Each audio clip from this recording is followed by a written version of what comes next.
So I was raised in a Christian home. Happy as can be, just had a really close family, was homeschooled all the way through. Honestly, life was pretty perfect. My whole childhood was really perfect. There was no complaints. I really didn't have anything traumatic happen to me. It was good. Hope was just talked about on a daily basis in our house. It wasn't ever a foreign topic to us. Nothing was really off limits. Yeah, everything was awesome. Always was in a ministry family. Always was around church and the things of God, and it was awesome. So then I turned 10 years old actually, and met typical boy down the street.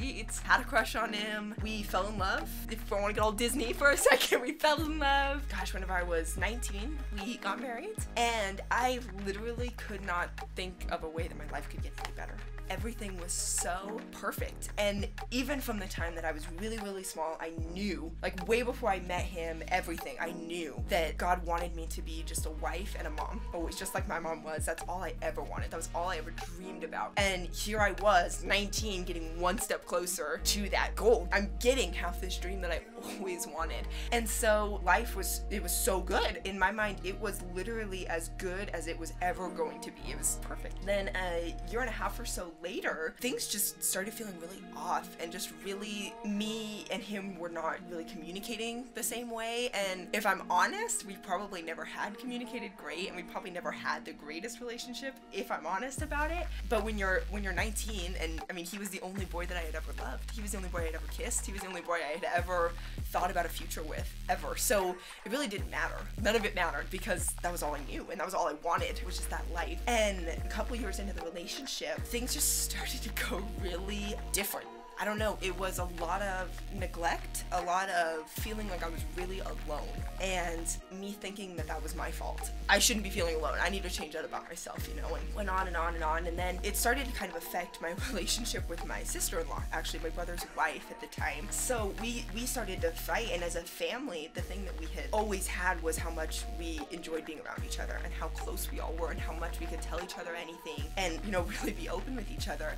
And slowly, in 2016, you could see that that was kind of disintegrating. Those walls were kind of crashing down around us, and none of us could really figure out why. Me and my sister-in-law were fighting. Me and my husband were fighting a lot. Come to find out later, my brother and his wife were just fighting a lot. It just was not good. We wouldn't hardly even speak to each other, my brother and I, which is so weird for us. Like, if anybody knows the relationship between me and my brothers, we were all very close, and really, we're all really each other's best friends. As time went by, it wasn't really getting any better until the news broke, and we actually found out that my husband and my brother's wife had been having an affair with each other. It was weird, because the night that we found out, time just kind of stood still. I don't know what to do now.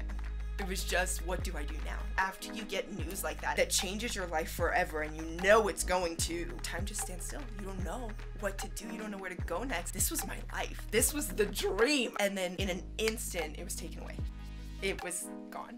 You know, we tried to work it out. We tried to go through counseling. We tried to really stay together and work it out. I didn't want anything else. I wanted to hide everything that had happened and push through like it was all gonna be okay, like nothing happened. And the Lord had something else in mind. Through a lot of prayer during that season, and a lot of anger at the Lord, if I'm honest, a lot of nights of just driving around in my car. Literally, I would be sitting in my car, and I would just scream, and I would punch my steering wheel, and I would just yell, and I would tell him that it's not fair. I would just ask him sarcastically, why in the world would you let me marry him in the first place? Why in the world would you let me suffer like this? Like, why? You know, compounded pain was thinking about the pain that my brother was feeling, and thinking about the pain that my parents were feeling, and my other brother, and like just thinking about all that they had lost. In those moments of just complete brokenness and complete emptiness, really just not knowing what I was supposed to do, those were the moments where God really met me. And that was where he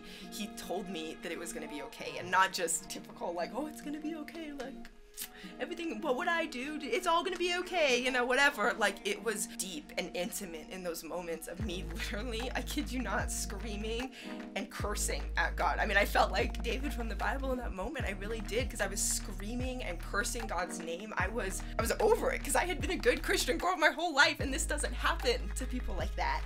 And I was so mad, and yet in those moments, I didn't feel abandoned, and I didn't feel like he didn't want me, and I didn't feel any further from him. I felt closer.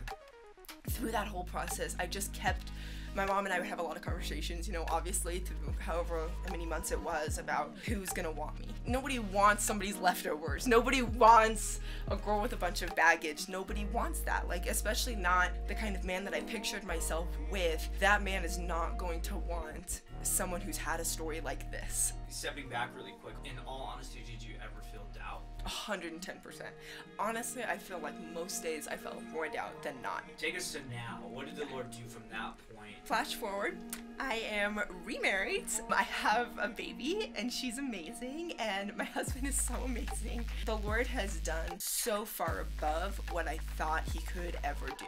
There are still days, even now, I am married, I am happy, I am settled, I am living the dream that the Lord gave me, and yet there are still moments I doubt the Lord's goodness. I think the Lord is so gracious to us to let us suffer. I think he's so gracious to us to let us, it sounds weird, I think he's so gracious to us to let us be depressed and to let us be anxious, because it reminds us how badly we need him. And not only that, but how badly we need each other.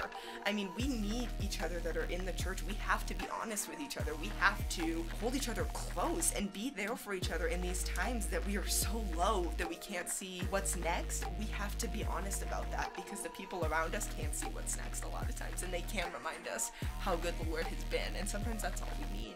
If Jesus was in the room and you can say something to him, what would you say? As soon as I gathered myself and stopped crying, oh my gosh, I would be a mess. For starters, I would say that I'm sorry for yelling at him and for not believing that he could do good things, and then just thank him for doing those good things that I didn't believe that he could.